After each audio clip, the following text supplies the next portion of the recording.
አስፈሪ ቢሆንም የጌታ ጸጋ አላነሰንም። ዲያብሎስ ቢራቀቅ ቢመጥቅ አይተኛም እኛን የሚጠብቅ ዘመኑ አስፈሪ ቢሆንም በጌታችንና በመድኃኒታችን በኢየሱስ ክርስቶስ ስም ቅዱሳን ሰላም እላችኋለሁ። እንደምን አላችሁ? በድጋሜ ደግሞ የራእይን መጽሐፍ ማየት እንድንችል እግዚአብሔር ስላመቻችልን ስሙን እንባርካለን። እንግዲህ ባለፈው አራተኛውና አምስተኛውን ምዕራፍ ለመጠቅለል ሞክሬያለሁኝ። ወደ ስድስተኛው ምዕራፍ እንሄዳለን። እንግዲህ ወደ ስድስተኛው ምዕራፍ ስንሄድ ክፍል 3ን ጀመርን ማለት ነው። ወደ ስድስተኛው ምዕራፍ ስንሄድ እንግዲህ ከ1 እስከ 3 ቸርች ኤጅ 4 እና 5 ቤተክርስቲያን ከተነጠቀች በኋላ በሰማይ የሚሆነውን ትዕይንት ከስድስተኛው ምዕራፍ ጀምሮ እስከ 19ኛው የሰባኛው ሱባኤ ወይም የሰባቱ ዓመት መከራ። ሱባኤ ሲባል ምንድነው? 7 ዓመት መከራ ለምን ተባለ? ምንድነው የሚያገናኘው የሚለውን ዛሬ በዚህኛው ክፍለ ጊዜ ለማየት እንሞክራለን። ሱባኤው ላይ ለማትኮር እንሞክራለን። በዚህኛው ክፍለ ጊዜ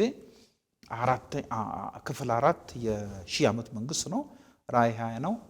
ራእይ 21 እና 22 ደግሞ የአዲስ ሰማይ ምድር መንግስት ነው። እንግዲህ አሁን ዛሬ ስድስተኛው ምዕራፍ ስንጀምር እስቲ ሁላችንም እናውጣው። እንግዲህ አሁን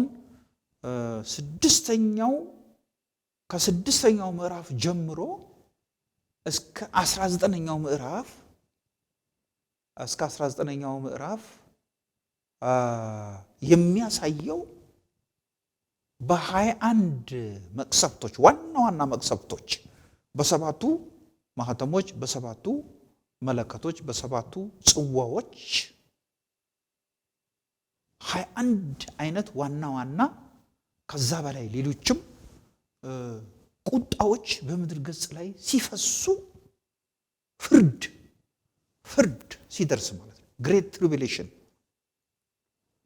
ፍርድ ሲደርስ ነው የምናየው። እዚህ ቦታ ላይ እንግዲህ እስቲ እንመልከተው። ቁጥር ከዚህ ስድስተኛው ምዕራፍ ስንጀምር ከምዕራፍ 6 ከቁጥር 1 ጀምሮ እስከ 19 ያለው ትዕይንት አውሬው ወደዚህ ዓለም ከመጣበት ጀምሮ እስከ አርማጌዶን ጦርነት ማብቂያ እስከ ሺህ ዓመት መንግስት መጀመሪያ ያለው ትዕይንት ያለበት በቅደም ተከተል ነው የሆነው። አንዳንድ ቦታ በቅንፍ የገቡ እውነቶች አሉ። እነሱን የሰባቱን ዓመት መከራ ስናይ ከብሉይ ኪዳን ጋር ማገናኘት ይኖርብናል። በተለይ ከ12ኛው ምዕራፍ ጋር አሁን ስድስተኛው ምዕራፍ አይደለ 7 8 9 እያልን 12ኛው ምዕራፍ ደግሞ በቅንፍ ከገቡ አሁን 7ኛው ምዕራፍ በቅንፍ የገቡ ትዕይንቶች ናቸው። 9ኛው ምዕራፍ እንዲሁ ይያዛል አንድ ቦታ ላይ ያለው። 12ኛው ምዕራፍ ግን ቀጥታ ስለ እስራኤል ያወራል። 11ኛው ምዕራፍ መጨረሻ ጀምሮ እስከ 12ኛው ምዕራፍ በሙሉ ይህን ነው የሚያወራው። የሰባቱን ዓመት መከራ። ለምንድን ነው 7 የተባለው? 7 ለምንድን ነው የተባለው? አሁን ወደፊት ወደ ኋላ እያልን ነው እንግዲህ ለመጨረስ የምንሞክረው። የዳንኤል 7ኛው ሱባኤ እና 7 እንግዲህ ሱባኤ የሚለው ቃል እስቲ ሄደን ሁላችንም ዳንኤል ምዕራፍ 9 ላይ እናንብብ። ትንቢተ ዳንኤል ምዕራፍ 9 ትንቢተ ዳንኤል ምዕራፍ 9 ቁጥር 24 እስከ 27 እንግዲህ ይሄ አንድ 70 ዓመት በባቢሎን እስራኤላውያን በስደት የቆዩበት ጊዜ ነበር፣ በግዞት አይደል? እሱ 70 ዓመት ልብ በሉ ከሰባኛው ሱባኤ ጋር ምንም ግንኙነት የለው። ግን እሱ ለልመና ለዳንኤል ልመና በር ከፍቷል። አሁን ተመልከቱ ዳንኤል ምዕራፍ 9 ቁጥር 3 ቁጥር 2 በነገሰ በመጀመሪያው ዓመት እኔ ዳንኤል የኢየሩሳሌም መፍረስ የሚፈጸምበትን 70ውን ዓመት እግዚአብሔር በቃሉ ለነቢዩ ለኤርምያስ የተናገረውን የዓመቱን ቁጥር በመጽሐፍ አስተዋሉ ይላል። 70 ዓመት ይላል አይደል? እዚህ ጋር ይሄ 70 ዓመት ከሰባኛው ሱባኤ ጋር አይገናኝም። ከሰባኛው ሱባኤ ግን ለሰባ ሱባኤዎች መከሰት ግን ምክንያት ሆነዋል። ይሄ ሰባው ሱባኤ ይቅርታ፣ ሰባው ዓመት ኢየሩሳሌም የፈረሰችበት፣ ኢየሩሳሌም ለናቡከደነጾር አልፋ የተሰጠችበት ሁለተኛ ዜና ምዕራፍ 36 ላይ ስንመለከት አሁን እግዚአብሔር ኤርምያስ ትንቢት ተናገረ። ትዝ ይላችሁ ከሆነ ኤርምያስ ምዕራፍ 28 ላይ ሁለት ነቢያት ሐናንያ የሚባል ነቢይና ኤርምያስ ትንቢት ይናገሩ አልነበረም? ኤርምያስ የሰራዊት ጌታ እግዚአብሔር እንዲህ ይላል 70 ዓመት ለባቢሎን ትገዛላችሁ ብሎ ትንቢት ተናገረ። ሲናገር ሐናንያ የተባለው ነቢይ መጣና ደግሞ ከአንገቱ ላይ የእንጨቱን ቀንበር ሰበረና የብረት ቀንበር ላዩ ላይ አድርጎ በ2 ዓመት ጊዜ ውስጥ ስራታቸውን እቆርጣለሁ ብሏል ብሎ ትንቢት ተናገረ። ኤርምያስ 70 ዓመት ይላል ትገዛላችሁ ይላል፣ በ2 ዓመት ጊዜ ውስጥ ይላል። ሐናንያ ደግሞ ይሄ ችግር ነበር። በእርግጥ ያው ይሄ ሐሰተኛ ነቢይ ነው። ኤርምያስ ምዕራፍ 28 ላይ ሲቀስፈው እግዚአብሔር ሲቀጣው ይታያል። 70 ዓመት በባቢሎን ተገዛች። 70 ዓመት አሁን ታሪክ ሲቆጥር ታሪክ ትንቢት ይቆጥራል። አያችሁ፣ በጣም የሚደንቅ ነው። ዳንኤል ትክክለኛ ነቢይ ነው። ልክ እኔ አሁን የፍካሬ 666ን አፈጻጸም ካልኩሌት እያደረጉ በሂሳባዊ ስሌት እንደማቀርብላችሁ እኮ ነው። እኔ ራስን እያስታበይኩ አይደለም። ዳንኤል ቁጥር ነበር። አያችሁ፣ ምንድን ነው የሚለው? የዓመቱን ቁጥር በመጽሐፍ አስተዋልሁ ነው የሚለው እኮ። 70 ዓመት ወደ ኋላ ሄደና ነቢዩ ኤርምያስ የተናገረበትን ጊዜ ወደ ኋላ ሄደና ሲለካው ልክ እሱ ያለበት ጊዜ 70 ዓመት የኢየሩሳሌም በግዞት የምቆይታ ማብቂያው ጊዜ እንደሆነ ያያል ማለት ነው። እንዴ ይልና ትንቢቱ እንዲፈጸም ማቅ ለብሶ ቁጥር 3 ላይ ማቅ ለብሼ በአመድም ላይ ሆኜ ስጾም እጸልይና እለምን ዘንድ ፊቴን ወደ ጌታ ወደ አምላክ አቀናሁ ይላል። አያችሁ፣ በቃ ትንቢቱ ይፈጸም ያብቃ።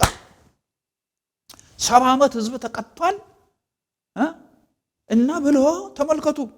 ወደ አምላኬም ወደ እግዚአብሔር ጸለዩ፣ ተናዝዤም እንዲህ አሉ፣ ጌታ ሆይ ከሚወዱህና ትእዛዝን ከሚፈጽሙ ጋር ቃል ኪዳንን ምሕረትን የምትጠብቅ ታላቅና የምታስፈራ አምላክ ሆይ ኃጢአትን ሰርተናል፣ በድለንማል፣ ክፋትን በድለናል አድርገናል፣ አምፀንማል፣ ከትእዛዝን ከፍርድም ፈቀቅ ብለናል። በስምህ ለነገሥታቶችና ለአለቆቻችን ለአባቶቻችንም ለአገሩም ሕዝብ ሁሉ የተናገሩትን ባሪያዎችም ነቢያትን አልሰማንም። ጌታ ሆይ ጽድቅ ላንተ ነውና እንደ ዛሬም እኛ ለይሁዳ ሰዎች እና በኢየሩሳሌም ለሚቀመጡ ለእስራኤልም ሁሉ በቅርብም በሩቅም ላሉት አንተን በበደሉበት በበደላቸው ምክንያት በበተንክበት አገር ሁሉ የፊት እፍረት ነው።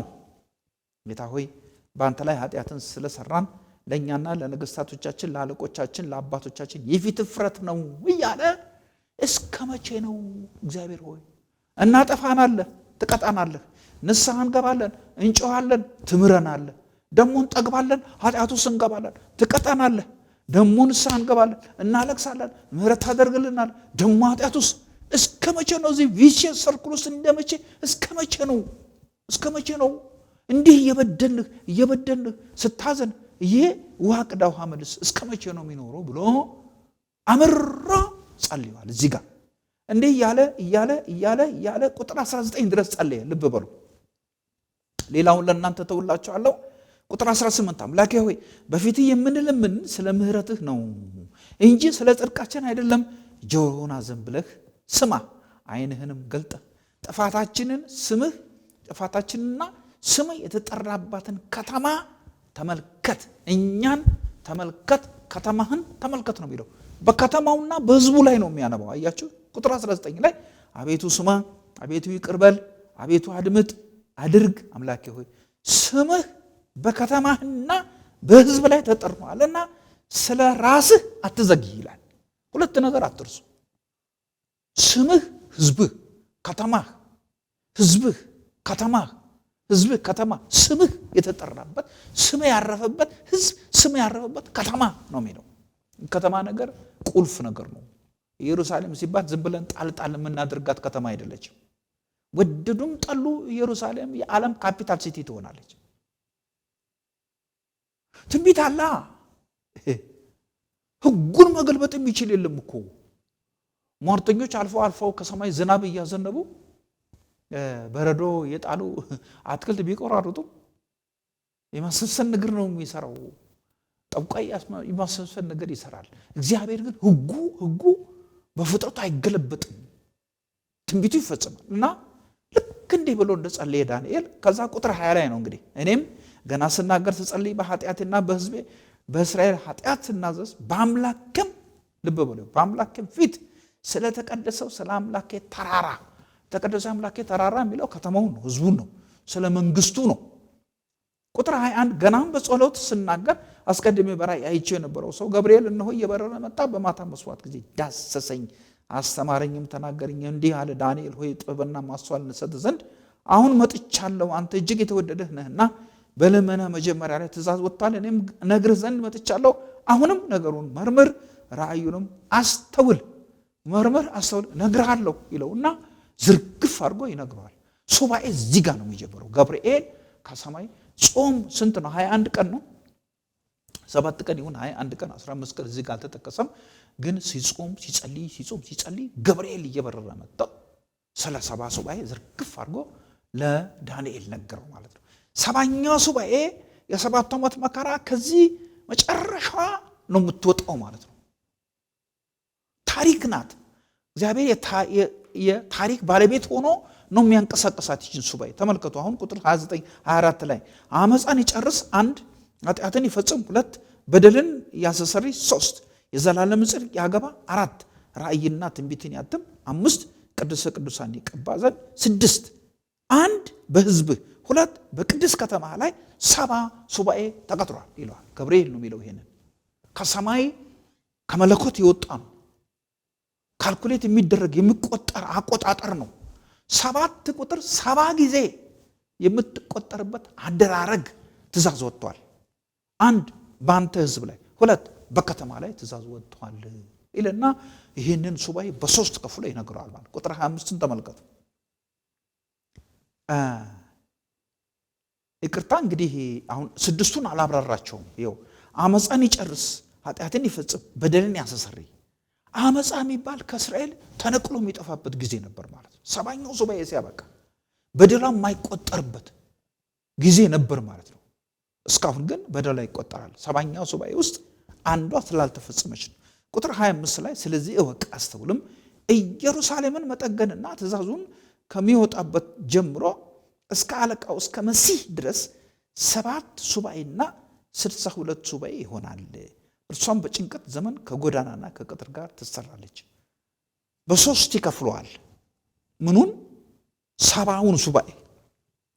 መጀመሪያው 7 ሱባኤ፣ ቀጥሎ 62 ሱባኤ፣ ቀጥሎ 1 ሱባኤ። 7 ሱባኤ 62 ሱባኤ እና 1 በ3 ይከፍለዋል ማለት ነው። የመጀመሪያው 7 ሱባኤ ማለት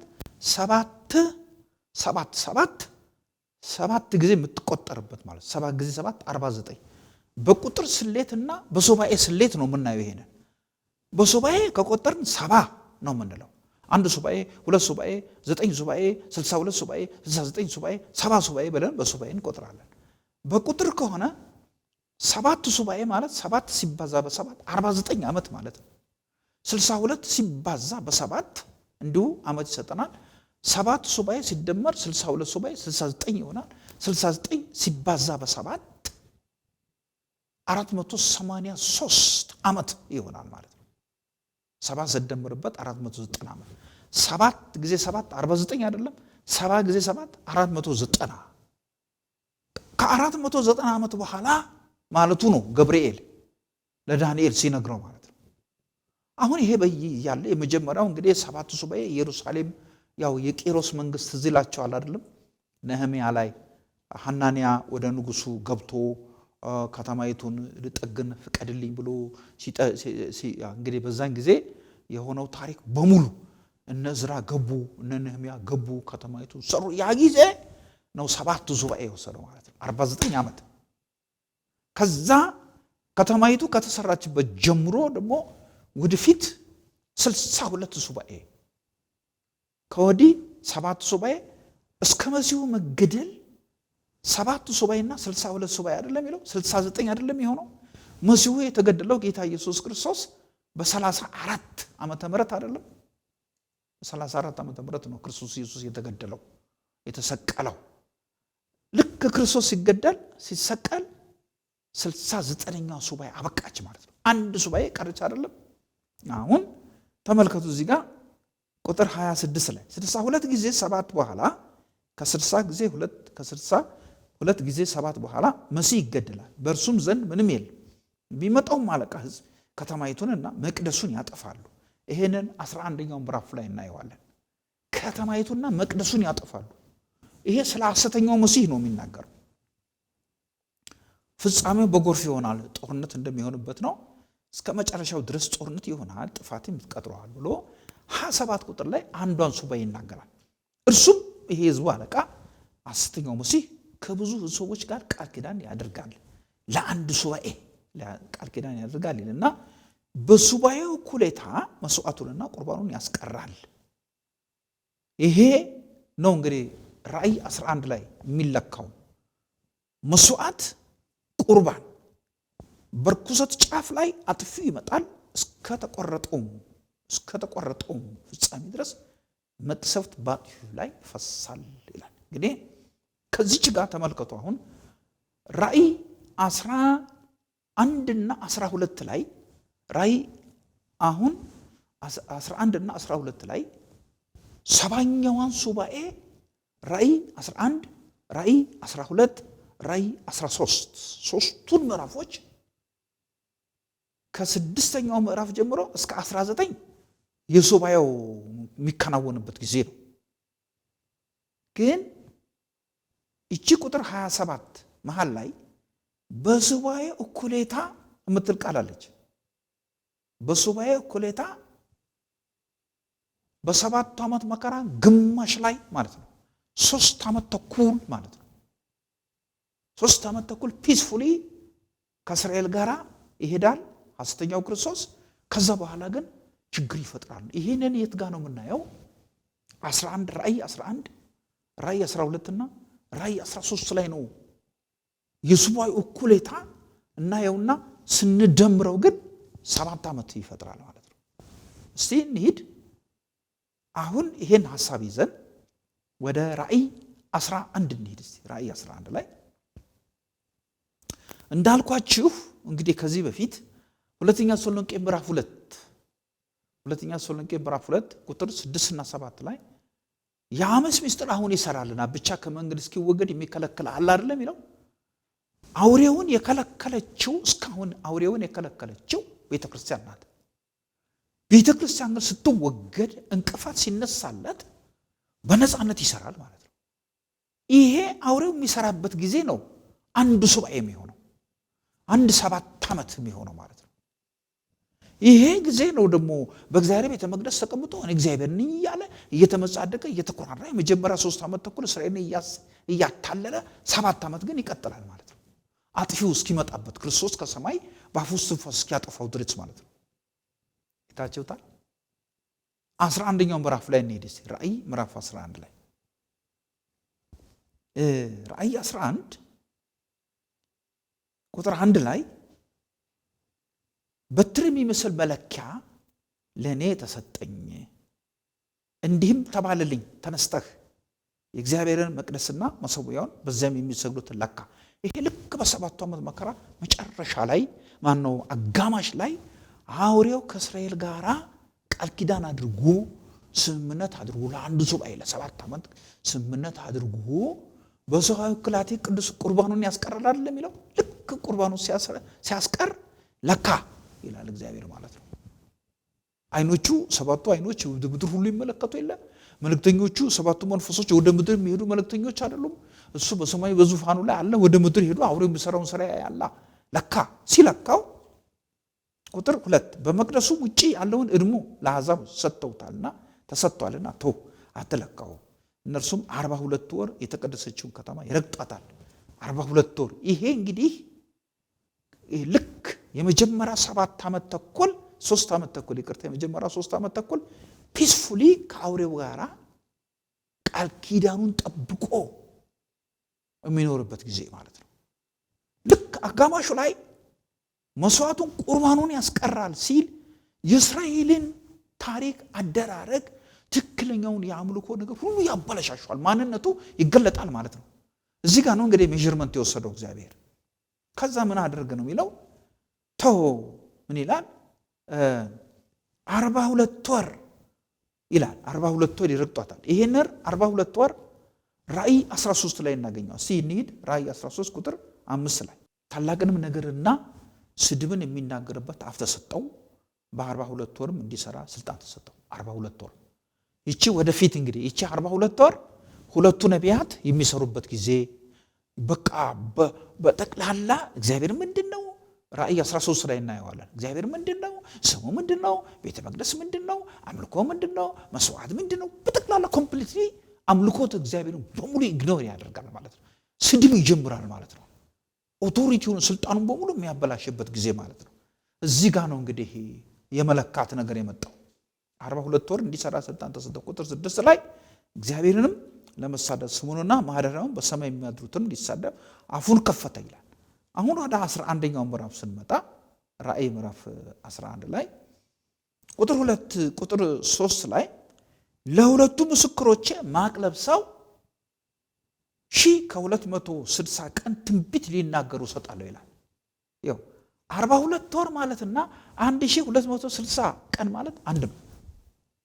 31 ወር 30 ቀን አይደል ያለው? 30 እያላችሁ የአንድ ዓመት 30 ቀን 30 በ12 ስታበዙት 30 በ12 ስታበዙት 30 በወር 3 ዓመት ተኩል በወር ሲለካ 42 ወር ነው። በቀን ሲለካ 1260 ቀን ነው። በዓመት ሲለካ 3 ዓመት ተኩል ነው። በዘመን ሲለካ ዘመናት የዘመን እኩሌታ ነው። ሁለቱም አንድ ነው።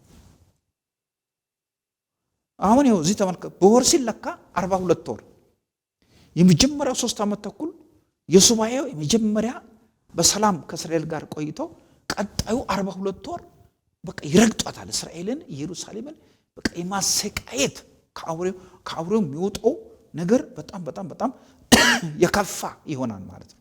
አሁን እዚህ ጋር 42 ወር አለ፣ 1260 ቀን አለ አይደል? እዚህ ጋር 12ኛው ምዕራፍ ላይ ሄዱ። 12ኛው ምዕራፍ ላይ ስንሄድ ይሄ 1260 ቀን ቁጥር 6 ላይ ምዕራፍ 12 ቁጥር 6 ላይ ተጠቅሷል። ይሄ የእስራኤል ምዕራፍ 12 በሙሉ የእስራኤል ታሪክ የተጠቀሰበት ነው። 12ኛው ምዕራፍ የእስራኤል ታሪክ ነው። ያቺ ሴት ጨረቃ ፀሐይ ተጎናጽፋ ክብር ሆና ያላት እዚህ ጋር ምንድነው 6 ሴቲቱ 1260 ቀን በዛ እንዲመግቧት በእግዚአብሔር ተዘጋጅቶላት ወደ ነበረው ወደ በረሃ ሸሸችለት። በቃ አሁን ከአውሬው ጋር ጠብ ሲጀመር ከእስራኤል ጋር ወንድ ልጇን 144,000 አይሁዶችን ሊበላቸው ሊያጠፋቸው መከራ ሊያመጣባቸው ሲነሳ እንግዲህ ከዛ ሸሸች ነው የሚለው። እቺ ሴት ወደ በረሃ 1260 ቀን ይኸው ኢየሩሳሌም የምትረገጥበት ጊዜ ነው። ይሄ 42 ወር ማለት ሁለቱ ነቢያት እዚህ ጋር ነው የሚነሱት። እንግዲህ ለሁለቱ ባሪያዎቼ 1260 ቀን እንዲመሰክሩ ስልጣን እሰጣለሁ አይደለም የሚለው። ልክ እዚህ ጋር ነው በቃ አፉን ሲከፍት እግዚአብሔርን ሲሰድብ መስዋዕቱን ሲያስቀር የሰማይ የምድር ፈጣሪ አብርሃም ይስሐቅ ያዕቆብን አምላክ ኮምፕሊትሊ ኢግኖር ያደርጋል አውሬው ማለት ነው። ተመልከቱ እዚሁ 12ኛው ምዕራፍ ላይ ቁጥር ወደ መጨረሻ ይቺ ሴት ቁጥር 14 ከእባቡ ፊት ርቃ አንድ ዓመት ማለት ነው። ዘመናት 2 ዓመት ማለት ነው። የዘመን እኩሌታ 6 ወር ማለት ወደምትመገብበት ወደ ስፍራ ወደ በረሃ እንድትበር ለሴቲቱ 2 የታላቅ ንስር ክንፎች ተሰጣት። ቁጥር 6 ላይ 1260 ቀን ወደ በረሃ ሄደ ይችላል። እዚህ ጋር ደግሞ ዘመናት የዘመን እኩሌታ በዘመን ሲለካ 3 ዓመት ተኩል ወደ በረሃ ሄደች። አንድ ነው፣ ሐሳቡ አንድ ነው። ሴቲቱ እስራኤል ነች። እስራኤልን ከእስራኤል ምድር ለቀው እስኪጠፉ የሚቀሩ አሉ፣ ቅሬታዎች አሉ። 144 ሺዎቹ ሲነጠቁ ቅሬታዎች አሉ። ይህችን ሴት ያጎሳቁላታል ማለት ነው። እንግዲህ 11ኛው ምዕራፍ ላይ ቤተ መቅደሱ ሲለካ ያለውን ነገር ያሳያል። 12ኛው ምዕራፍ ላይ ከሴቲቱ ጋር የተያዘ ነገር ነው። በቀጣይ ክፍለ ጊዜያችን ከዚህኛው ከ12ኛው ምዕራፍ ላይ የሴቲቱን ታሪክ እናያይዝና 11 እና 12ን በተለይ ከ13ኛው ምዕራፍ ጋራ ከሰባው ሱባኤ ጋር የተያዘውን ነገር ለመዝጋት እንሞክራለን። እንደገና ወደ 6ኛው ምዕራፍ እንሄዳለን ማለት ነው። እግዚአብሔር የተመሰገነ ይሁን። እናመስግን። አባት ሆይ ከፍ እናደርጋለን፣ እንሰግድልሃለን፣ እናመሰግናለን። አምላካችን ሆይ ስለ እስራኤል እንጸልያለን። አንተን ለሚወዱ ልማት ይሁን ተብሎ ተጽፏል። ስለ እስራኤል ለምኑ ተብሎ ተጽፏል። እንማልዳለን። ይሄ አውሬ ወደፊት ይመጣል፣ ያጭበረብራታል። እግዚአብሔር ሆይ እነኝህን ህዝቦች እንድትመለከት የአብርሃም የይስሐቅ የያዕቆብ አምላክ እንድትደግፋቸው፣ ክብር አብሯቸው እንዲሆን ከአውሬው ጋር በሚኖራቸው ግንኙነት ጌታ ምሕረት እንዲበዛላቸው እንለምንሃለን። ስለነበረን ጊዜ ሁሉ ክብር በጌታ በኢየሱስ ክርስቶስ ስም አሜን።